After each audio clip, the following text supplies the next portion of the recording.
Welcome along to Puebla. It's round 9 of the ABB FIA Formula E World Championship, and what a day we are in for under the watchful gaze of all the volcanic action around. Popocatépetl overviewing the circuit, and we are in for hopefully a very fiery day on track, because we had a very entertaining day yesterday, and when the drivers arrived today it was a much brighter actually than yesterday, an hour later start, so a little bit of luxury. But there, Pascal Wehrlein came across the line first, but was disqualified from the results, as was his teammate Andre Lotter. Sebastian Buemi changed a lot of things on his car yesterday and had quite a bit more pace in the race, so interested to see what he can do. Oliver Rowland, another driver who ran into technical gremlins yesterday, he will be looking to be back towards the front of the order today. There it is, Popocatépetl. Robin Francis at the top of the championship. Antonio Felix da Costa is second, 2 points between them, 4 points separate the top 5 in the standings. Sam Bird is excited. He's dropped out of Group 1, and the last time he was in Group 2 was in Diriyah, and he won the race. Eduardo Mortara in 8th place. Lucas de Grassi up to 11th after winning the race yesterday. Pascal Wehrlein would have moved to 2nd in the standings, but because he was disqualified, he drops to 13th. That's how quickly it can change around in the ABB FIA Formula E World Championship. And for the teams, well, it is Mercedes EQ who are at the top. Jaguar Racing and DS Techeetah are very, very close. Audi Sportac Schaeffler jumped all the way up into 4th position. And this Puebla E-Prix circuit yesterday, Dario Franchitti, provided some interesting, entertaining action. Absolutely right. The circuit, 3 kilometers, you see 15 turns. Definitely a circuit of 2 characters. You've got this long straight into the braking zone of turn 1. We saw a lot of overtaking into turn 1 yesterday, very wide there. Turn 4, easy to lose time. Turn 7 was a real problem in the morning session. Turn 8 was a big problem in the race, especially when the cars rejoined from attack mode. Turn 11, we saw a couple of incidents there as they come back off the oval onto the road course. And then from turn 14, accelerating, winding up to maximum speed through the bank. Turn 15 corner, setting up to try and make a pass again into turn 1. That is the circuit. Put on a great race yesterday, and it'll do so again today. Absolutely. So, one more session, one more practice session today, 45 minutes long, and it's going to be interesting to see what kind of pace the teams have, whether they're able to make any improvements, what state the track is in as well, because a lot of rain yesterday just as the race finished. Yeah, you'd think, oh, okay, the track's nicely rubbered in. You can see some of the rubber still on the circuit, but it will certainly be in better condition than it was this time yesterday, but nowhere near what it was at the end of the race. The rubber's been washed off, and that increases tyre wear a bit too. And every team is going to be looking, okay, we learned this yesterday, we learned this, we think we've made progress in this area. And right now, all that theoretical stuff that went on overnight with the engineers, they'll actually find out if it works on the circuit. And again, gathering information for the race later this afternoon. Somehow, Robin Francis is still leading the championship despite not scoring any points yesterday. Lucas de Grassi was the winner yesterday, and he finished 2nd. It was a good race from de Grassi, absolutely, no doubt about that. But it was good enough for 2nd. But Pascal Wehrlein disqualified, because basically the team have to submit what tyres they are going to use for qualifying and the race. And when they came to submit their race tyres, they accidentally submitted them for qualifying. Even though qualifying had finished, they ticked the qualifying box, and so that meant that they were on the wrong tyres, technically, in inverted commas. We'll get really stuck into that before the race show later on. There are the tyres. And I'm surprised Pascal Wehrlein hasn't just punctured them all out of frustration or something. Or thrown them at the FIA guys. Yeah, so we'll get more into that in the pre-race show later on. Antonio Felix da Costa heading out onto the circuit. He's now 2nd in the championship, and there you can see the FIA race control. And it's not the FIA officials, it's the rules. The rules, I think, need to be rewritten to avoid this type of situation in the future. The FIA officials here can only police the rules they've got. That's the difficult thing for them, but it needs to be, I think, rewritten on from a more global view. Well, cars out on track, looking pretty slippery there. There's Sebastian Buemi, changed his electric motor, his inverter, everything yesterday. to try and cure his kind of pace issues, really. The Audi, is he driving along with the brakes on? It looks like he's trying to warm the brakes up. He's just locking the front tyres. Bizarre. There is Buemi. He had to serve a penalty yesterday because he changed all of those parts. But I think because they qualified so far down the field, they thought, well, let's just change this stuff, see if it helps Buemi, because he has been really struggling for pace, especially the last couple of races. Roland has been matching Buemi ever since they've been racing together, really. There is Oliver Roland, who started the race second yesterday. But the last couple, Buemi's been a long way adrift, so I think they're trying to get to the bottom of that, as Nick de Vries in the Mercedes EQ, third place man in the championship, gets ready to head out onto the track. Looks like a nice new set of Michelin tyres going on. 3 sets of tyres for the 2 races this weekend. Normally 2 sets of tyres for a double-header weekend, but because the track is so abrasive, and with that last banked corner too, it was decided 3 sets would be more appropriate, and I thought that was a good move. There's Robin Frowns. As you said, Jack, not a good day yesterday, but still leading the Drivers' Championship. You could see the dust, even when they go slightly offline, the track is very dusty again from just overnight. So that means, we saw Robin yesterday, made a slight mistake, locked up and took Nick de Vries out into turn 11, and it just shows that the margin on this circuit, just because of how slippery it is nothing. It's going through turn 15, just winding up to speed. And that's his outlap. That corner yesterday got very action-packed as the cars bottomed out. You saw a good shot there just as the camera went away of him actually using the regeneration paddle on the bottom of the right-hand side of the wheel. It's, normally you don't see the driver's hands actually doing that, but you saw him go to the regeneration paddle, basically reversing the motor and putting energy back into the battery. And it's just, but that's not the regen paddle. The regen paddle is that one there. You can just see at the bottom of the right-hand side of the steering wheel. So Frans, who made a big mistake in qualifying, locking the front tyres, and then made a big mistake in the race, again locking the fronts and hitting the back of Nick de Vries, which he said he was very sorry for. De Vries still managed to recover and finish in 9th place. It was quite an impressive drive from de Vries. So he's either, when he's scored points this year, he's had 2 first-place finishes and 2 9th-place finishes. As Frans comes through turn 11. Yeah, de Vries was looking a lot stronger than a 9th-place finish yesterday, wasn't he? Yeah. He really, the Mercedes car was looking quick. Sam Bird behind him in the Jaguar, trying to get up to speed quickly. Sam got caught out yesterday, rejoining the circuit from the attack mode activation zone. We saw Jean-Eric Vergne and Sam Bird get sandwiched between the wall and the car that was still on circuit. The car on circuit has the right of way, but when the position Sam and Jean-Eric were in, it was also in the blind spot of the car that was still on circuit. So, yeah, not a good result for either. I think people will be a bit more careful today in that area. See the 2 Audis behind, swapping positions. René Rast, quickest so far. Yep, and he secured his 2nd Formula E podium yesterday, finishing 2nd behind Lucas de Grassi. Sam Bird retired after a collision with Alex Lynn on the rejoining of attack mode activation zone. I just said that. Oh, sorry. Glad you're listening, Jackie. No, I am. I'm just, well, do we want to know the truth? The truth is, the printer here wasn't working this morning, so I'm trying to sort out getting the running orders. The standings. The standings printed. There you go. Multitask. So I've emailed Carla. Hopefully the printer's working again, and we'll see what happens. So, driver's eye view. Yeah, Sam Bird, who retired yesterday after a collision with Alex Lynn after the attack mode activation zone. Here it goes through turn 12 up to 13, long hairpin. We saw the Jaguars were really quick into this corner yesterday, into 13, but so to try and set up for 14. When you get to the throttle, watch as the banking comes on. Just now you see the banking of the circuit. Now you're into turn 15. Wide entries. He's going to cut down across.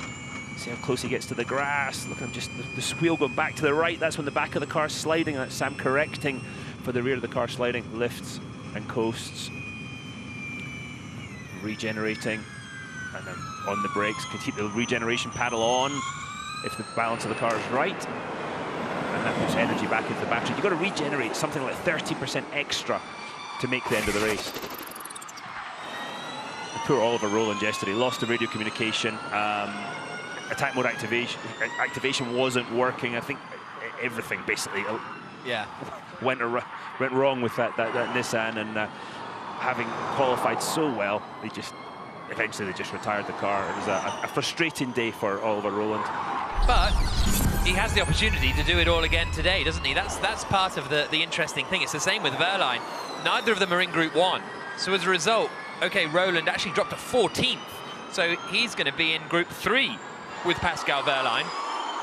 Having said that, Group 3 looked a bit tricky yesterday, but they've got chances to score big points again today. Yeah, we expect the track to get better every group, but what happened with Group 3 yesterday, I think the sun came out, and look how dark the asphalt is, and it just heated it up, and that was all it took to really throw Group 3 off. But Pascal Wehrlein's performance yesterday, I think I said it was imperious. Nobody was on the same planet. Restarts, using attack mode, just nobody could get close to him. He was so in control. Him and the Porsche team were so in control. As we see Oliver Rowland actually put a wheel on the grass through the turn 15. That was his line yesterday as well. Absolutely getting as close to the inside of the corner as possible. Rowland goes quickest to 1 minute 24.067, 3 tenths quicker than René Rast in the Audi, 3 tenths back to Robin Freitz. And Rast! Oh, well, that was a strange one, because he looped it and then he almost looked like he floored it again to keep spinning it round. I think he wanted to get away from that wall on the left of our screen. Yeah, it almost looked like he got a little bit wide on the exit. There's Alan McNish. Watching Alan wouldn't have done it that way.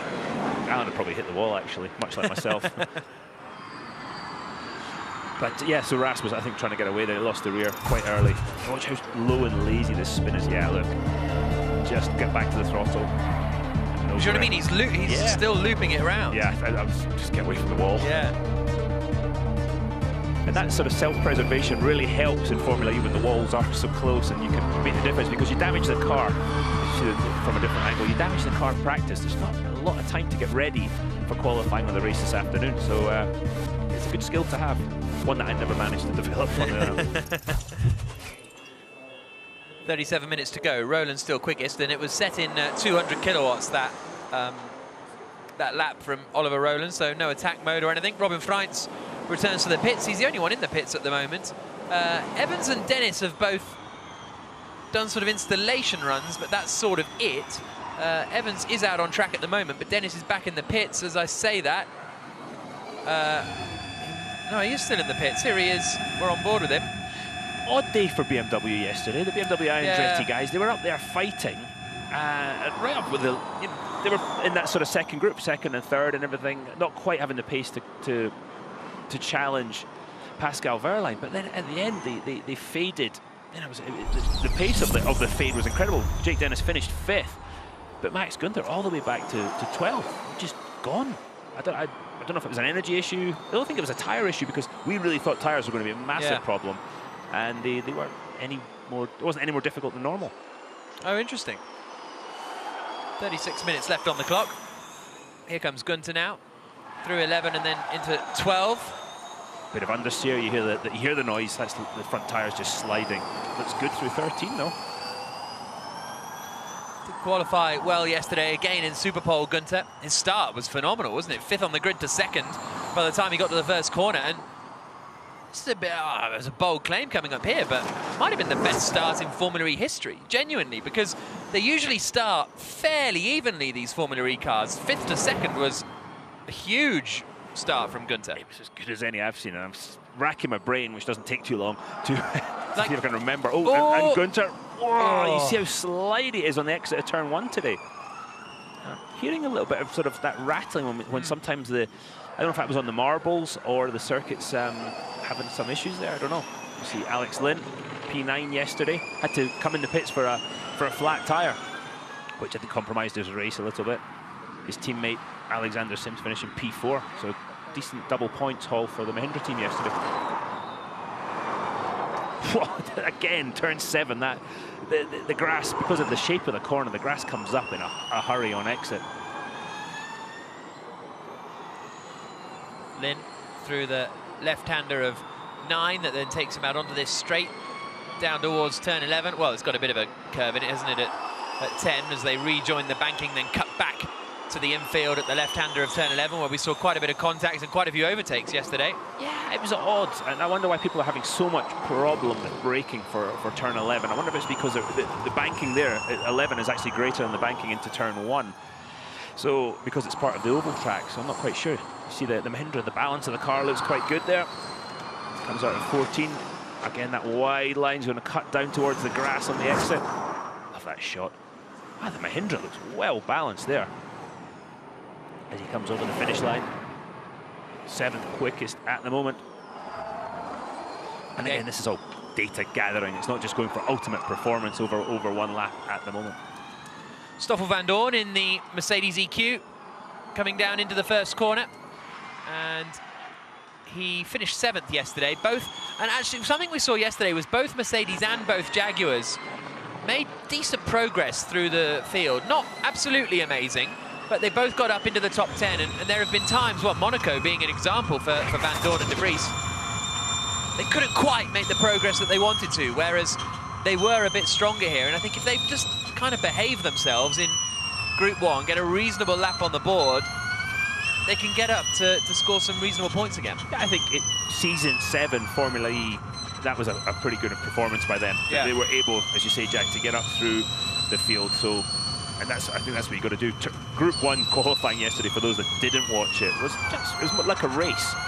There was overtaking, wheel banging, lockups. There was, who made the move into turn 1? I'm trying to remember that lovely overtaking maneuver to start the lap. Oh, Bird. I think it was Bird. Was it Bird at Robin French? Yeah. Locked up massively going in there, and so it was a total cluster, wasn't it? It was just crazy. Well, the outlap was like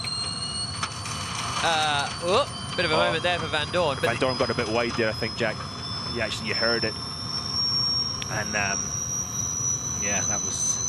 I wouldn't be trying to do that too much, because the wall on turn 15 is not a safer barrier as you have an oval in America. It's proper concrete, and that would do some damage, and it probably hurt quite a bit too if you made contact. Stoffel Vandoorne then. Here's a look at the replay of him coming through 15. Yeah, just a bit wide. There you go. Yeah. Try and avoid doing that. There's the man, Ian James, the Mercedes EQ team principal. And there's Alexander Sims at the wheel of it. He did 2 laps in the dry and then qualified 7th. It's almost unbelievable. I don't know how 2 laps in the dry and then qualify 7th. Just remarkable. I don't know whether impressive. I don't know whether it's because maybe everybody else almost had. So he just had to drive the track how it was rather than how he thought it was going to be.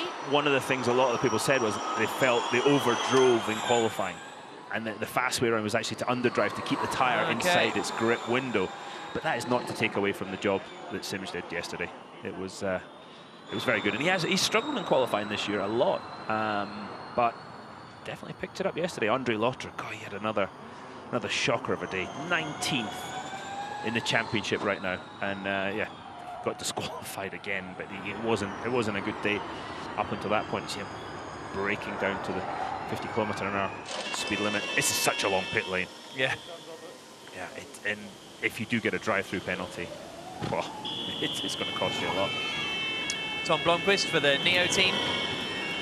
13th yesterday. Yeah, and 11th for Oliver Turvey. They were very close to picking up some points, Neo, but wasn't to be, as Jake Dennis comes down towards turn 1.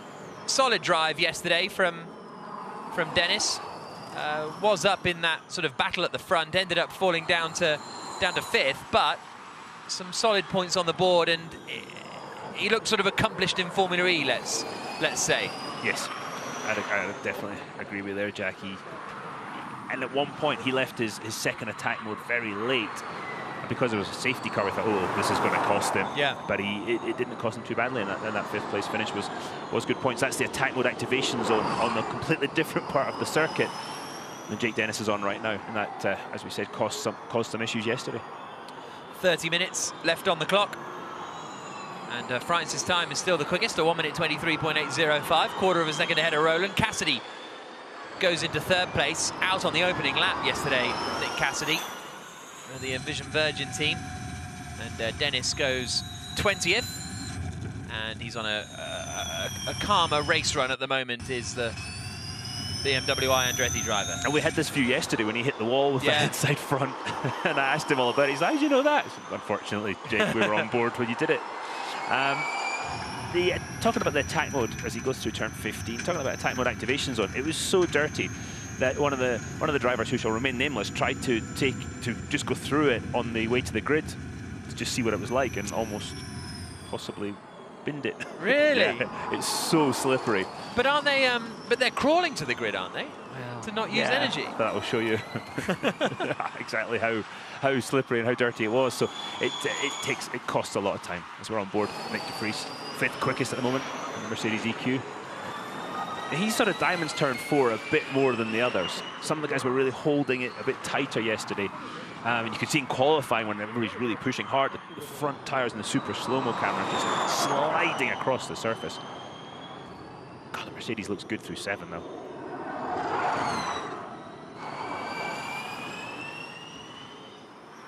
Now to this switchback left-hander.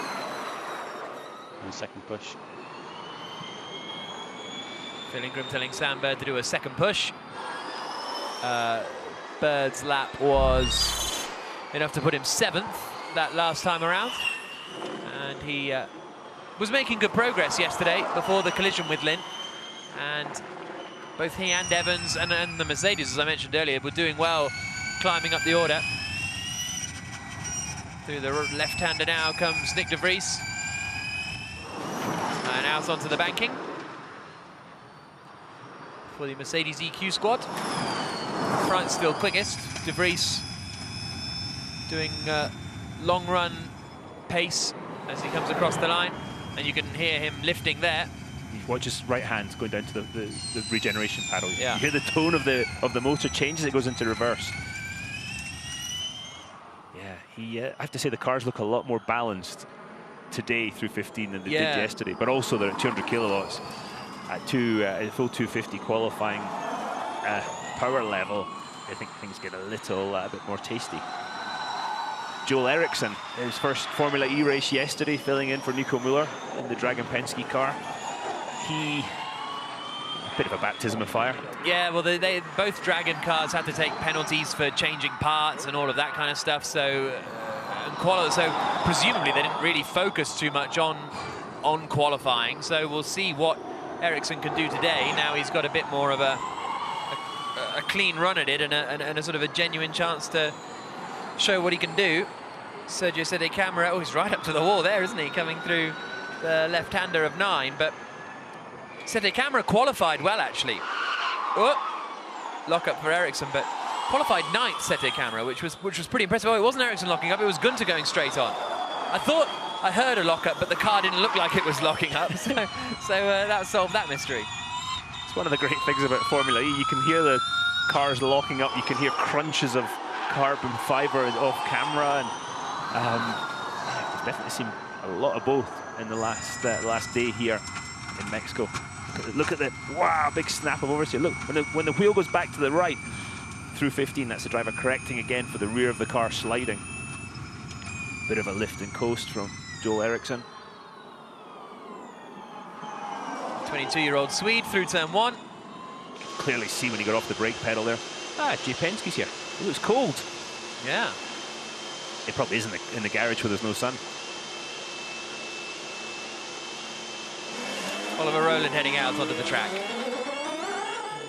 Andre Lotterer sitting in the garage for the Porsche team. Frant's still quickest at the moment, although Verne's on an attack mode lap. So Jean-Eric Verne is about to go to the top of the times. He's 23rd at the moment as Sims comes down into turn 1. Then into this right-hander of 2. That keeps going right into 3. And then starts to switch back through this left-hander of turn 4. It's interesting watching the Mahindra change direction there. It seems to change quite direction well between 3 and 4. Bit of a slide through 6. Verne does go quickest on a 1 minute 23.034, 7/10 quicker than Robin Freintz, a second quicker than Oliver Rowland, but that was in attack mode, so running at an extra 17% power. That Mahindra is turning into the hairpins ever so well. It's turn 8 and turn 9, it really went through there well. Let's see how it goes through 11. Yeah, looked good again. Alexander Sims driving within the limit of the tyres. Not too much understeer. Let's see how it goes through 13. Dilban Gill, team principal. And through the left-hander of 14 that now, and then into 15, the final corner. Rene Rast is coming across the line. Either, I think he's just tested his fan boost and is now doing a lap in attack mode. Alexander Sims, 9th quickest after that. Blomqvist goes up to 6th on a 200 push lap, which is not too bad a lap actually from Blomqvist, that. And this is a replay of Jean-Eric Verne on the banking. Nice little slide. Yeah, that was his final corner when he was in attack mode. You saw the car bottom out, and as it bottomed, you saw the sort of puff of smoke from below the car, and then you saw the snap of oversteer afterwards. And the quicker the car goes, with the vertical load, the more it's going to bottom out in qualifying. So I imagine they'll probably raise the right height of the car and move the body of the car off the ground just a little bit more, which you need for turn 15, but you don't want for these tight and twisty sections. So Jean-Eric Verne quickest at the moment on a 1 minute 23.0. That's Mark Preston there, the DS Techeetah team principal. And Oliver Rowland is on a full power lap in the Nissan. So is it full power, because it went back to 2? Oh no, you're right. Sorry, you're right. He's on an attack mode. Yeah, but it did go up to the. So he must. So he probably tested his fan boost on the run to turn 11. Would be my guess. And Rast comes across the line now, and he goes quickest on a 122.7, and that's on a 200 kilowatt lap, I think, from Rene Rast. By the looks of it, yeah, I don't think he's in attack mode. So that's a pretty pacey lap from the German driver, and it was interesting hearing. So I remember speaking to Lucas de Grassi. Alan Minish is on his phone, not really paying attention. Rene's just gone quickest, Alan, just so you know. But spoke to Lucas de Grassi before, I think it was before the start of the season, and he said, "This is the best car I've had in Formula E." And Alan McNish says, "Yeah, we've got a good car." They've had kind of basically nothing to show for it the first half of the year. And then yesterday, it all came together, and we'll see what happens going forward. Well, remember Rome? They were leading in Rome, yeah. And then a drive shaft failure. But yeah, Rast has really impressed me. De Grassi, obviously, we know his racecraft is mighty, but Rast yesterday impressed me. Good team player though, because apparently they were both told, "Hey, this is for the win," because Pascal's going to get disqualified, and Rene didn't do the big lunge. Yeah, and he hasn't won a Formula E race. I was thinking, you know, that was good team player. Well, it's also good for his championship because it's promoted him up to 4th in the standings. And okay, a win would have put him to the top of the standings. Not as good as a win. Agreed, but you don't need to annoy the team, have a crash with your teammate, and then not be in the top of the standings. Because he's a long-term Audi man, and yeah, Alan McNish would be definitely getting angry with that one. Yeah, exactly. Thought he was signing up for sort of a multi-year deal, really, with the Audi team in Formula E, and then in his first year they've decided they are leaving. But de Grassi's hanging it all out, isn't he? Yeah, it really is. The balance of that car looks terrible. The rear of the Audi just not in the track at all. Look, as soon as he puts some steering into it, the back goes round, and they're obviously trying something quite different with the setup on the Audi. It's not working. Yeah, Rene Rast, he's got an Audi contract, so I would imagine he will be doing something with Audi next year and onwards into the future. Where Lucas de Grassi, he really wants to stay in Formula E. And yesterday will have done him no harm at all. No, absolutely. It brought him back up to the driver with the second most wins in the series, Lucas de Grassi, because he had 10, the same as Bird and Verne yesterday, but he managed to get back up to 11. Still 2 behind the record, which is Sebastian Buemi with 13. Here comes de Grassi across the line, goes 17th. Onto the brakes. And he's not lifting and coasting on this lap. Here's a replay of him coming into turn 2, and this was all the sort of looseness. Watch 3.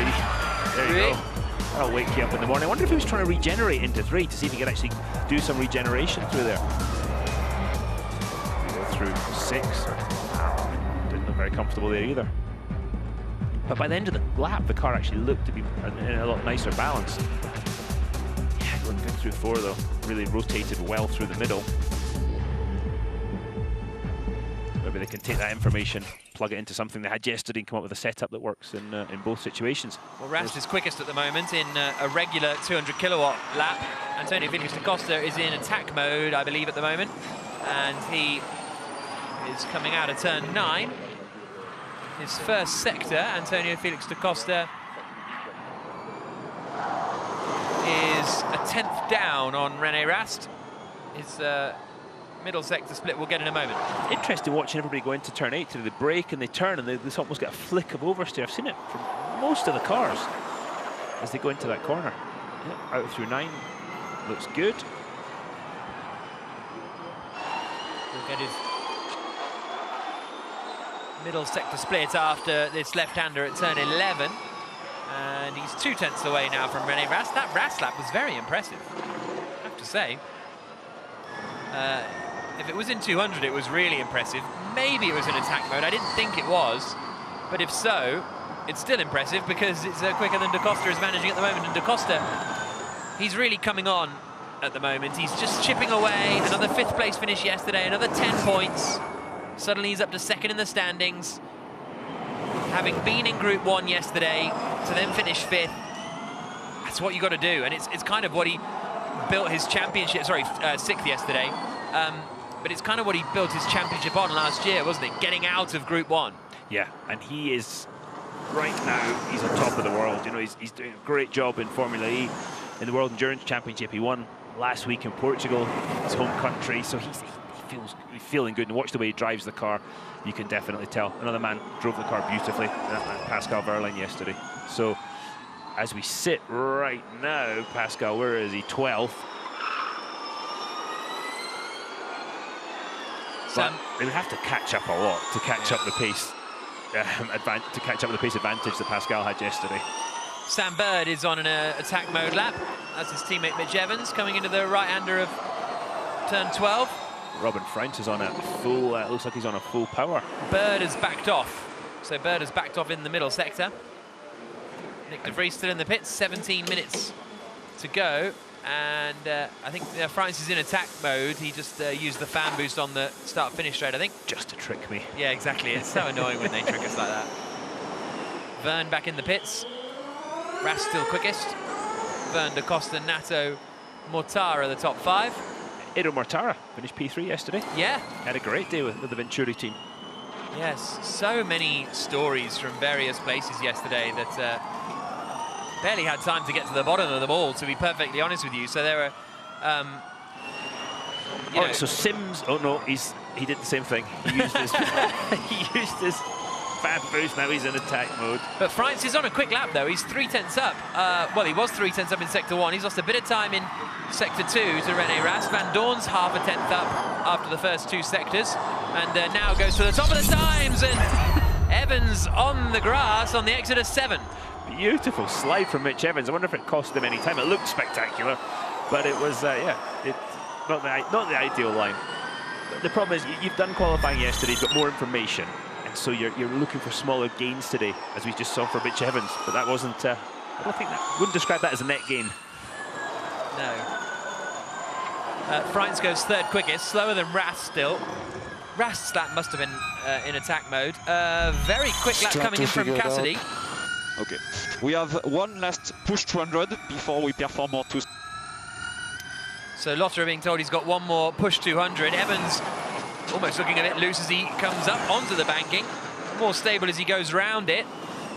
Cassidy, as I say, is up in the middle sector and up at the top of the time. So 1 minute 22.442 for Cassidy. Evans goes into 9th place, 1.2 seconds away. Here's a look at turn 7 again. Only caught it a little bit, didn't he? Just a bit, you know. Problem is, at that point, it spins the tyres up, and you do lose acceleration. You know, as spectacular as it looked, he might not have even got off the throttle But yeah, there was a bit of time loss. And that's the bit where, in the car, you're not thinking, oh, that was cool. You're just thinking, oh, time loss, you know, I've lost time there. And yeah. Over Van Dorn, you are half a tenth off Van Dorn sector 3. So cool down and box this lap. Thoughts on balance, please? Yeah, it's the first time I've had a little bit of understeer on the longer corners. Can we please check my braking still though? Because again, I lost a lot at turn 7. When I touch the brake, I have this mess. Driver saying, please. Yeah. Cassidy, very polite. What a polite boy, yeah. Yeah.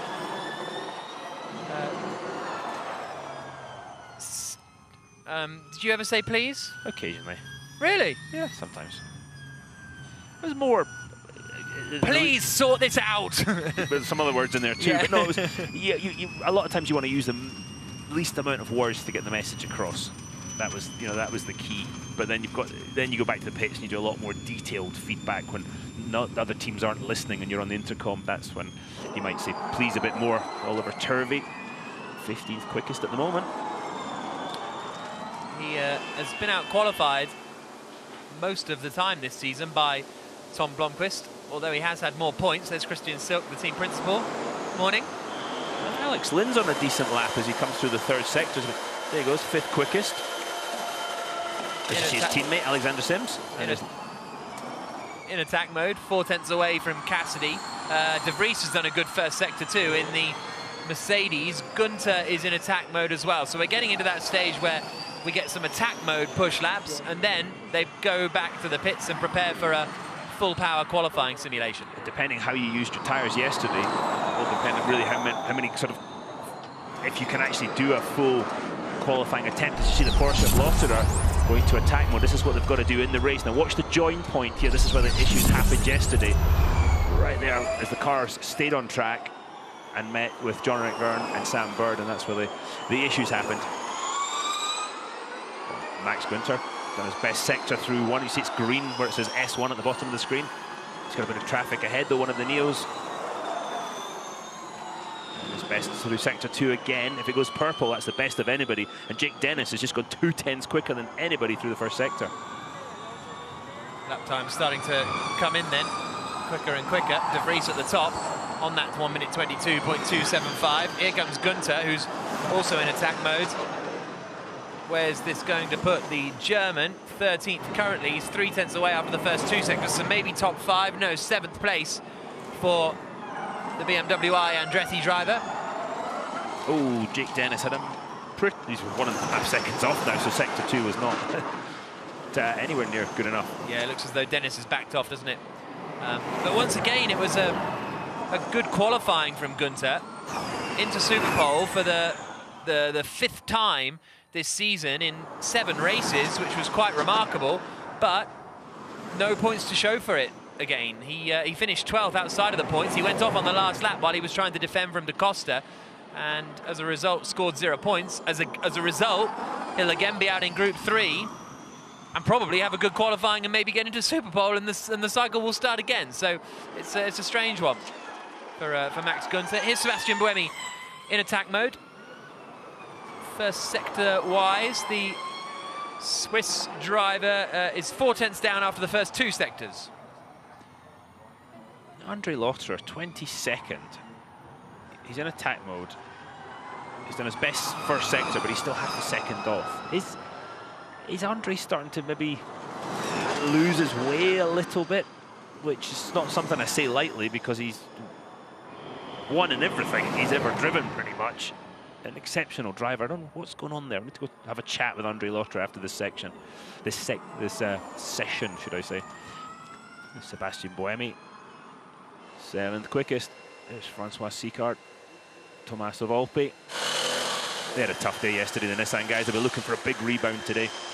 Absolutely. Eduardo Mortara finished on the podium yesterday, which moved him up the order, but still crucially only to Group 2. Emil Lindsay had a tough day yesterday. BMW had a tough day yesterday. Well, with 1 car. But looking, you think about guys like Emil Lindsay, Francois Sicard that run those operations, and the problem with the tyre declaration, whatever, it just shows that obviously the rule needs fixed, because those those are top-notch people running top-notch, as good a team as anywhere in the world, and so the fact that they can get caught out with it needs to be reviewed. Anyway, enough about that. See Andre Lotcher on a cool-down lap. Nick Cassidy, second quickest, Van Dorn third, Rast fourth, Freins fifth, Lynn, Buemi, Gunter, Vern de Costa, the top 10 at the moment, but these are all in various stages of either attack mode or 200 kilowatt laps, and everybody now will be returning to the pits.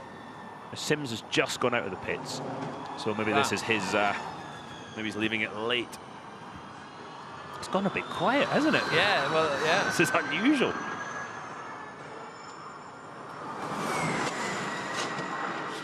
For the forecast today, SETI camera comes through 15. No rain in the forecast today. It rained right after the finish light yesterday, but no rain forecast today. Although they say the circuit's weeping a little bit at some points. There's a bit of water coming up through some of the surfaces, which I've definitely seen before in a lot of the oval tracks that I've raced on. Rockingham in the UK was one of the places that had a problem with that. Did you race on the Rockingham Oval? I won on the Rockingham Oval. Did you? Yeah. Had both my grandmothers on the podium with me. Really? Yeah, 2002. What, they finished second and third? Yeah, they did, aye. They were quite quick, my grannies. Yeah, it was my first oval win, which was good because I was going to an all-oval series the next year. We see the black and gold Techeetah coming down into the braking zone of 1. Antonio Felix da Costa. See how tight he came off of turn 1, because obviously he realises the circuit's getting pretty slippery up towards the wall. That's going to make the first lap of the race even more perilous through there. It was fairly calm yesterday on the opening lap. Cassidy hit the wall, didn't he? Yeah, he tubbed the car as well. They had to replace the tub. I was shocked they got through turn 1 yesterday. And I will be shocked today if they manage it again, because it's such a long run down to there, and it narrows down so much on the exit of the corner, Jack. Cassidy went off at 8, didn't he? On the exit of the right-hander. Was he on the outside as somebody? I think maybe just got in the marbles. I think he just got on the dirt, and then that was it. Da Costa then on his outlap. He's at 250. Sorry, not an outlap, but this might be a prep lap for Da Costa. But then you would have, in qualifying yesterday, we just saw out and flyers. So he's been out a while. Actually, I don't think this is. I think he's still doing a race run or something at the moment. Just watch the wheels. Oh, that wasn't so good. You watch the wheels as they hit the bumps, as they go up into the wheel arches. This gives you a good idea of just how much work the suspension of the car is doing through the corner. And again, he's making some adjustments to the steering wheel. He'll be pulling the regen paddle. The engineer will be talking in his ear all the time, trying to drive the car with pinpoint accuracy. See Stoffel Van Dorn out of turn 4. He's full power. Yeah. All right. See what he can do. You hear him playing with the throttle through turn 7. Oh, he's a second off in sector 1. So something's gone wrong for him on this lap. Stoffel Van Dorn. He'll keep doing the rest of the lap to get his eye in. Let's see how it is. Yeah, I agree. I think the read with the other set will be better. Okay. Yeah, the track grip has picked up a lot. Like minimum speed corners are way higher. But yeah. A lot more grip, says Antonio Felix da Costa. Van Dorn purple in sector 2 though. He's found some grip there. Chipping away, so obviously just a big mistake in sector 1 somewhere for Stoffel Van Dorn. Mortara waiting to go out. Now you can see it's lighting up magenta on the left-hand side. De Vries has started a flying lap now. Nato is over a 10th up in sector 1. Lynn has come through the first 2 sectors, and he's 2 tenths away from De Vries' time, which was an attack mode time. So Lynn might improve here. Did a 22.8 previously in attack mode. Comes across the line now to do a 22.689. So only kind of found a 10th or 2 on the full power run, whereas Nato is 3 tenths up on De Vries' time after the first 2 sectors. One of the things a lot of the drivers said yesterday, if they did a second run on tyres, even if they cooled them down for a couple of laps, the grip had gone. I think it was Robin French said, yeah, we did 1 lap in attack mode and another in qualifying power, and we were a second off in qualifying power because the grip of the tyre has just gone away already. Joel Eriksson goes fourth for the Dragon team. He's going to drop down the order soon because more cars will do quick laps, but it wasn't too bad on full power. But it is De Vries who goes to the top of the times. So 1 minute 21.492 now for Nick De Vries. 6/10 clear of Nato. But he's only those two really have done a representative time on full power, because Linz was not good. Here comes Sims, who's a quarter of a second down in the first sector. Same is true of Pascal Wehrlein in the Porsche. Sims, I think, did a good job again yesterday of driving within the limit of the tyre. He's half a second off now already, so the Mahindra boys aren't, whether the tyres are overheated already or they're just not getting the car hooked up in a qualifying setup right now. Sims out of the final corner. Wehrlein is pretty much matching Sims. He's also half a second down after the middle sector. Looked good through 15 though. Here comes the British driver, and Sims goes third quickest, 8/10 away in the end from Nick De Vries, and 3/10 quicker than his teammate. Pascal Wehrlein is going to slot somewhere in there with Sims, I would have thought, on this lap. On board with the driver who finished first yesterday, started on pole position yesterday, and he goes up to 6th position, so 2/10 slower in the final section than Alexander Sims. It's a big lap that from De Vries at the moment, isn't it? We've still got some big hitters to come, and Gunther is only a 10th down in the first sector. Jake Dennis is starting his flying lap now, so Dennis starting his lap through the banking and out over the line. He's just behind Oliver Rowland, who is also starting his flying lap now. So these two British drivers, who Dennis reminisced racing with Rowland in karting yesterday. I'm not sure that was a reminisce. What did he say? He put me in the wall last time we raced, I think. Yeah, exactly. Watch for the puff of smoke. That's the car bottoming. That's the plank underneath the car. Scraping the ground. The balance didn't change in the Mahindra through there. It looked decent. Gunther slots into third place. And Rowland is quick. He's 200ths up on De Vries in the first sector. What is Dennis doing? He's 4/10 away. So quick first sector from Rowland. This is yesterday's race winner, Lucas de Grassi, who's 9/10 away after the first two sectors. And we've sort of alluded to it before, and it was similar yesterday. If the Audis could qualify higher up the order, they'd be in a very happy place. But this lap time from Lucas de Grassi is not going to set the world alight. 1.4 seconds adrift of Nick De Vries, losing time in all of the sectors. Mortara has done the fastest first sector of anyone. Verne now has done the fastest first sector of anyone. Rowland is only 500ths away after the middle sector. Here he is now, finished or started qualified second for the Puebla E-Prix yesterday. Oh, bit of a snap over during the middle of 15. Comes across the line. Second. Rowland 3/10 away from Nick De Vries. And that shows you how big a lap that was from De Vries again. But Jean-Eric Verne's about to put it under some pressure, 2/10 ahead. Bearing in mind the track is evolving all the time, the rubber's continuing to go down. Jean-Eric Verne got a bit of traffic that's going to compromise him. Buemi ahead. Buemi gets out of the way. Verne was 4th at the start of the race yesterday, but got collided with as he came out of attack mode. Evans goes up into 3rd place, Mortara goes 4th, and Verne goes 2nd, a 10th away from De Vries. It's all in that final sector for Nick De Vries, isn't it? Oh, look at that slide from Rowland that we saw a moment ago. Lovely.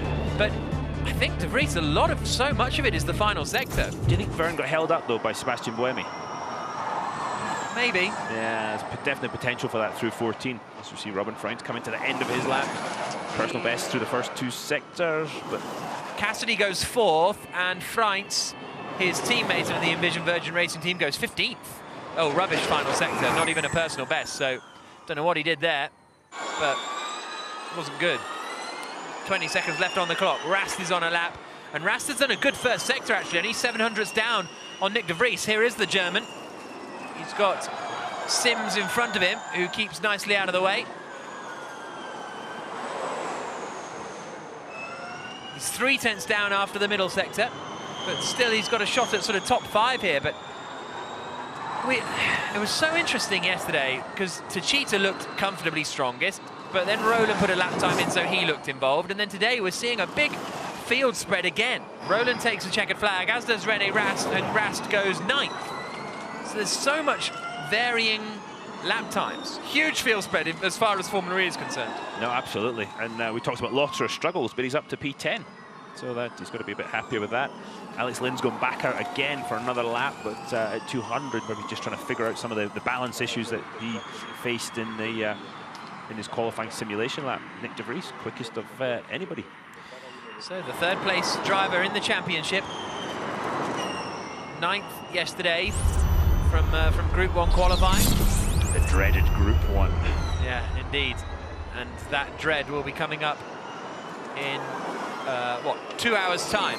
And we say the dreaded Group 1 because the track is at its dirtiest. It's going to sit dormant now pretty much from now until the qualifying starts. Group 1, the top 6 in the championship, going to head out when the track's dirty, at its worst conditions. And none of them are going to want to be first on the track.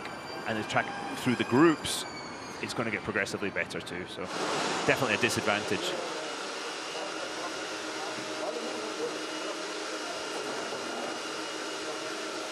A shrug from Degrassi. We have a yellow at turn 15. I think that's because of a start. Everybody who had that issue in Rome. That's just to notify, in case anybody forgets, like I just did, that people are going to be practicing starts. But well, quite a lot have come in and not practicing the starts, which is quite. I wonder if they feel, oh, we did it yesterday. Yeah. We're quite happy. Those 0 to 60 times or 0 to 100k times are quite happy with. So they know where they've got to be with that. Eduardo Mortara going to get weighed.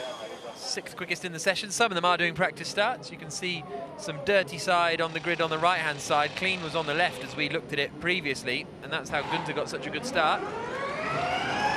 Barely even there between. Well, no, actually, yeah, you can see Roland got a better start compared to Jake Dennis. Unlike yesterday. Unlike yesterday. Because of the technical issues Oliver Roland had, the car just didn't go anywhere. Turn 1. And a few other drivers taking the practice starts then. Alexander Sims coming around, that's Mitch Evans on the left and Stoffel Van Dorn on the right. As they come into the first corner. And you're not only practicing your start, you're practicing your braking point for turn 1. Which is easy to do when it's just you.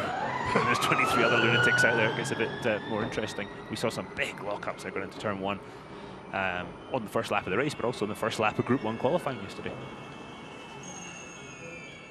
So Robin Freins was the only driver in Group 1, i.e. the top 6 today, who didn't score any points yesterday.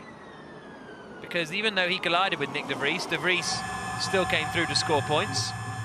Da Costa finished 6th, Rast finished 2nd, Evans 8th, and Van Dorn in 7th place. So Freins has scored 0 points in 2 of the last 3 races, but he's still there in first position. The same is true of Nick De Vries, actually. De Vries has only scored points in 1 of the last 3. Pascal Verlaine just did a practice start. It was pretty mighty.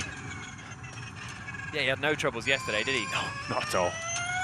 And especially because Oliver Roland sharing the front row had the problem, but the Porsche just took off. Somebody's collected the wall in turn 3. I got a bit close trying to open up the entry for 4 and taking one of the barriers down. So, end of free practice 3. Nick De Vries quickest, a 1 minute 21.492. A 10th quicker than Jean-Eric Verne in 2nd place. Good lap from him. Roland up there in 3rd. Cassidy with a good job. The 2 New Zealanders, 4th and 5th. Cassidy and Evans. Mortara 6th. Nato, Günther, Rast, Lotter at the top 10. Sims and Blomqvist the top 12.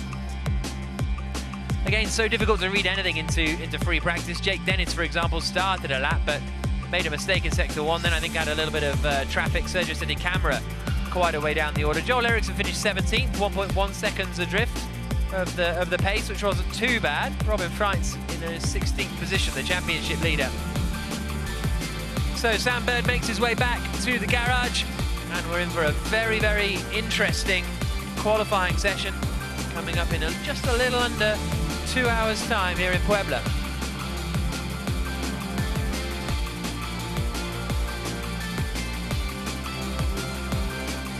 Roland removing his helmet.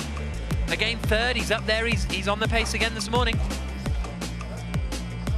Yeah, another strong job from Oliver Roland. He'll be one to make amends, not amends because it was nothing to do with him yesterday, but he'll be one to have a strong day today to put yesterday's disappointment behind him.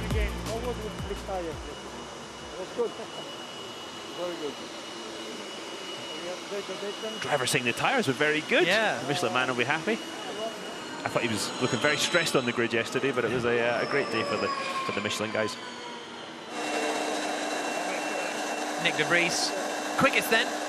We've seen him Practicing the extraction. You've got to be able to get out of the car in a certain amount of time with a halo. And when you're as short as Nick is, it can be quite difficult. He's passed the test by the looks of things, Nick de Vries. And goes to have a chat with Albert Lau there, on his race engineer. It's very rare you get out of the car like that because normally they want you to stay in the car in the event of an incident. Yeah. So, yeah. But it brought sort of car swap flashbacks to me there, because it didn't look like an unusual thing, did it? No, not at the at end all. of a practice session, you come in and leap out the car like a gazelle. Like a gazelle, yeah, exactly. Don't forget, you can vote for your favourite driver in the fan boost. Antonio Felix da Costa, Van Dorn, Turvey's up there. I always say this to Turvey. He says, yeah, I'm always up there in the early stages and then I drop away. He's there in third. Hasn't had one since, I think, season 2, Hong Kong. Vern fourth, De Vries fifth.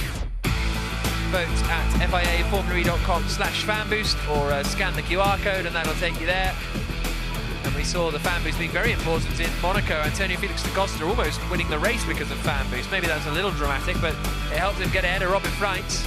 And Freitz otherwise would have probably got ahead of Evans. So there we go. Just looking at having a look at the sector times. Well, here's a look back at the highlights first of all of free practice 3 ahead of the Puebla E-Prix. Oliver Roland absolutely lighting up the rears there as he tries to get some temperature into the tyres. Robin Freitz, championship leader. Sam Bird was pushing in the early stages. René Rast had a spin. The German driver managed to get back going again after his second place finish yesterday and would end the session 9th quickest. Driver's eye view coming through the final corner at 15. Lock up from Antonio Felix da Costa at the first corner. He managed to still make the apex. Jean-Eric Verne had a quick session actually. He was quickest in sector 1 and 2, but then 4/10 slower than Nick de Vries in the final sector. But still, after his 4th place start yesterday and no points, he'll be hoping to pick up a big haul here today. Pascal Wehrlein going past Sam Bird, who looked like he made a mistake at the first corner. Lucas de Grassi, yesterday's race winner, could only end that session 20th because it was Nick de Vries in the Mercedes EQ that went quickest. Mitch Evans got on the mud and the grass. Sebastian Buemi ended up a little quicker than yesterday after they've changed a lot of parts in the car. But Nick de Vries in the Mercedes EQ, top of the times.